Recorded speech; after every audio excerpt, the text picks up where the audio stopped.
Hi everyone, and welcome back to another Hoya cross-edge tips video. Today I'm going to be talking about a trigger that can be useful for dealing with cases that are normally quite awkward, namely where you have pieces that are oriented and in back slots. Now, I've shown a technique to deal with this before, the R-wide-2 trick. However, most of the time that needs a regrip and it can be a little bit awkward to execute. So if you don't get along with that technique, then this could be a really good alternative. Now, this can be used on any big cube, but I'm going to be showing on 5x5 just to make things clear. So the basic trigger I'm talking about is DRD prime. And as you can see, when we have a piece that's oriented in the back right slot like this, if we to do DRD prime, that piece is brought to the front and solved. And this also works exactly the same as a mirror. So here we've got a piece oriented in the back left. We can do D prime, L prime, D, and that solves that piece. Now, as always, it's really important to know how this trigger affects the other slots on the cube. And so I'm going to show you that it's actually very simple and you can often use it to your advantage when setting up cases. So the most obvious thing is that whatever is in this back right slot when you do DRD prime is going to end up in the DF slot. And every piece stays in the same orientation when you do this, so as long as you can see that this piece or any piece in this slot is oriented, then you know it's going to be solved. Also, whatever is currently in the DF slot is going to end up in FR. Whatever's in FR will go to the top layer, and whatever's in the top layer here will go into the back right slot. And the same applies for the mirror, the D prime L prime D trigger. Whatever is in this time the back left is going to come to DF. Whatever's in DF will move to here. This slot will go to here, and this slot will go to here.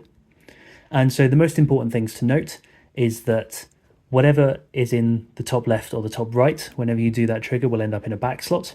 So ideally you want to have no cross pieces in this position before you do the trigger, so that you know you're going to have no cross pieces in the back slot once you've finished. Also, whatever's in the front will go to the top, and that generally makes for slightly nicer cases. So I'll start by going over cases where you can use this trick at the beginning of your solution. So here we have one wing solved, we have the other wing oriented in the U layer, and the midge is oriented in the back right slot. And this is not an amazing case, it's a bit awkward to do, but what you can do instead, if you use this trigger to solve this midge first, you can do D, R, D prime. And that does unsolve this wing, but it puts it here. It doesn't affect this piece at all. And now we have a nice six mover, which in this case is F prime, U2, F prime, 3L wide prime, U2, 3L wide. Then here we have exactly the same case, except this time the midge is in the back left. So if we were to do D prime, L prime, D, now we have this case, which is also a six mover. Now, of course, setting up to a midge solved case is fine most of the time, but in general, if you can set up to a wing solved case, then those are going to be a little bit better on average. And so if you have something like this, you'd be very tempted to just solve this piece straight away in just 4 moves. But then we're stuck with the other piece in this back slot. It needs to go here, and it's quite an awkward case. So if we can solve this piece first, then we're going to end up setting up to a much nicer case with these two pieces. So from here, we can solve this piece with D, R, D prime. And now we're set up to this case, which is a really nice 2-gen setup to 3R wide U2, 3R wide prime. And all in all, that case is really nice to execute. And another really cool solution for this case, if you want it to be even more efficient, is we can notice that because this piece is going to end up being solved first, it's going to kick this midge out of this position. So there's probably a way that we can set up before we do that trigger to an even better case. And we can notice that the midge is oriented and this wing is misoriented, and they're both just one move away from being set up to 3R wide U2, 3R wide prime. So we can put this wing in the back with a U2, we can bring the midge to the top with an F2, and as you can see, they're now both set up. So when we do D, R, D prime, we can now just do 3 moves and insert all 3 pieces together. So that leads me on to my next point, which is that in a lot of cases, you can do the D move trigger to start with, but you can also do it in the middle of the solution to make it even more efficient. So let's look at this case. This case can also be done both ways, and I'm going to show you how. So we have this one wing that's solved here. We have our midge in the top layer and it's misoriented, and we have our other wing oriented and stuck in a back slot. So what we can do is we can solve this piece first by doing D prime, L prime, D. And we know that that's going to unsolve this wing from here to here. But now we can see, because this piece wasn't affected at all, we're now set up for a really, really nice case where if we just insert this piece normally, this is also going to become a 4 mover, and it's going to be really nice and really fast to execute, just like that. The other thing we could do is we could set up these two pieces in the top layer in sort of a similar idea to before. However, as you can see, the midge is misoriented and the wing is oriented, so we can't set up to 3R wide U2 3R wide prime or anything like that easily. But what we can do is we can pair these two pieces up to make a block in the U layer. So we can do L wide prime, U prime, L wide. And now that puts this block here. And then, so when we solve this edge to here, this is just going to be a 3 mover away. So we can do D prime, L prime, D now, and we're just set up for a 3 move insertion. So in general, for cases where you end up doing the D move trigger in the middle of the solution, you want to do a couple of moves at the start to set up 2 of the pieces, so that after you do the trigger, you then have just 3 or 4 moves to insert the remaining pieces. Any more than that, and I don't think it's going to be worth it. And it's important to recognise when you want to do the D move trigger in your solution, because some cases it's going to be a lot better to not do it straight away. Let's take this case for example. We have these 2 pieces in the same position as before, but this time the other wing is stuck in the back right slot. And if we were to do the D move trigger at the start, then we end up with this case. And this is one of my least favourite cases. It's not too bad, but it's kind of awkward to do. And if you can avoid setting up to this, then you want to do that. So what we can do instead, like before, is pair these 2 pieces up first and set them up to a 3 mover. And if we did this, then these pieces are going to end up on the right. And as I said before, when you do the D move trigger on the right, anything that's in the top layer in this slot is going to end up in the back slot. So we want to avoid that. So we could do another U move, which is 4 moves, but then we'll have to do another 4 moves to insert it afterwards. That's not super efficient. So what we can do instead is set them up on the left, specifically here. By doing L wide prime U L wide, this is now a 3 mover for when we solve this piece. So then we can do D R D prime, and then we just have a 3 mover to insert this block, and that's quite efficient.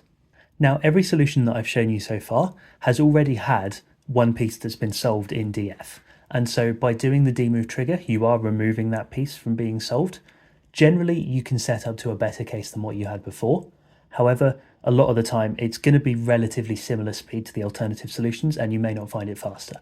That was mainly just to illustrate how the case can be used in some scenarios. However, I think there's an even more important way that it can turn out to be really useful. And that is by setting up to last cross-edge cases when you have no pieces solved to start with. And so what I mean by that is, my last cross-edge document that I've made assumes that you already have at least one piece solved in DF and you're just trying to solve the other 2 at the same time. This is because otherwise there would be so many cases and it would be so difficult to, find optimal solutions for each of them. And also generally because if you have no pieces in the DF slot, it's really easy to just insert one and you can do it really quickly. But I think there's a lot to be said for making a really smart choice about which piece you choose to insert first. So let's have a look at this case. So we have our midge here, and we have a wing here, and we have another wing stuck in the back slot. And you would be really tempted to solve one of these 2 pieces first because they're both just 1 move away. The wing is just an F prime away, and the midge is just an F2 away. However, if we notice, if we solve this wing to here, it's going to put the midge here, and that's not in a great position. And similarly, if we solve this first, it's going to put this wing down here, which is not in a great position. So you could do, 1 move to move it out of the way, and then solve this piece, and then you're left with still not an amazing case, but better than before. But what you could do instead is notice that because these 2 pieces are already in really nice positions, why don't we solve this one first with D R D prime? Firstly, that trigger doesn't affect these 2 pieces at all. It only affects these slots and obviously DF. So everything else here is not going to move at all. So it's really nice to look ahead and plan your solution. And also, because these 2 pieces are already in really nice positions, it guarantees us a much nicer case than what we would have got otherwise. So ignoring the DF slot, there are 8 edge slots where your pieces could be once you get to last cross edge. And chances are you're going to have them all 3 in different slots. And then chances are after that, there's going to be at least 1 piece in a back slot. It might be oriented, it might not be, but if it is oriented, then it's always best, I think, to solve that piece first. And there's a couple of reasons for this, and they are both sort of linked. Firstly, you are solving a piece from a back slot, which is always otherwise going to be an awkward piece to deal with. So solving it in just 3 moves in a really efficient and ergonomic way is always going to be a good thing. And secondly, because you're removing this piece from a back slot, you know that there are then going to be no other pieces in back slots. And that in itself is also going to guarantee you a much nicer case than you would otherwise have had. Generally speaking, dealing with cases where pieces are in the U layer or the front slots, or both, are a lot nicer than pieces that are stuck in back slots. So as much as you can do that, I'd recommend doing that. So again, in this case, we've got these two pieces here. We know they're not going to move. We're going to take this piece out of the slot. And so we know that there can be no other pieces here.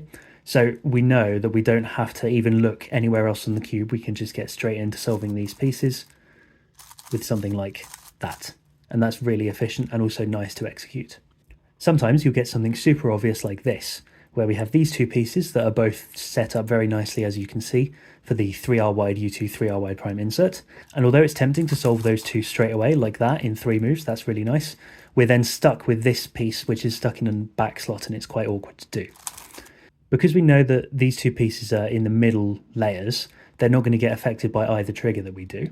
So if we solve this piece first, in just 3 moves, then we're set up to the same 3 mover that we would have used to solve those two pieces, and we've solved this piece as well in a really nice way. And you can even use the moving slots to your advantage. In this case, for example, we have these two pieces in the front here, which we can see straight away, and we have our other piece again stuck in a back slot. Now we know that whatever's in this front right slot when we solve this piece is going to end up in the U layer. And that's still going to be quite a good case, but with just one move, if we set this wing up opposite to where this piece is going to be, we can see that we're going to get set up for a 3-move insertion, which is even more efficient. So when we do D, R, D prime, we're now just 1 move away from 3R wide U2 3R wide prime. And similar idea here. This time we have these two pieces both in the U layer, and they're both misoriented, which is quite nice. And we have our other piece that's stuck in a back slot. Now, obviously we do want to solve this piece first. However, if we do it straight away, then this piece, as we know, is going to end up in the back slot, and that's not very good. So all we need to do is do a 1-move setup to make sure that both of these pieces stay in the U layer when we solve this piece. And the solution I use for when this piece is solved, and then when you have these two pieces in the U layer, starts with the midge in the back and this wing over here. So instead of just doing like a U prime to move them out of the way, if I saw this, I would do a U2 to set up to this position. Then we can solve this piece with D prime, L prime, D, just like that. And now I have a really, really nice case here, which just goes like that. And all in all, that's also really nice to execute. So some of these examples haven't been super specific, but as I said, I think that's because by far and away the best use for this trigger is for solving one piece of your last cross edge when you have nothing in DF currently. Having a much better way to automatically ensure you get fewer bad cases and more good cases by solving a piece that would otherwise be really awkward anyway as your first piece is a great approach to your last cross edge. On top of this, these D-move triggers can be part of great solutions to last cross edge cases in general, so knowing lots of different ways to apply this trick is a great tool to have in your solves.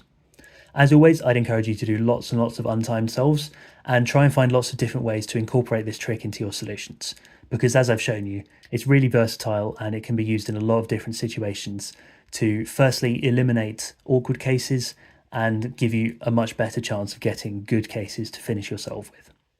So there you are, that's all for this one, and thanks a lot for watching.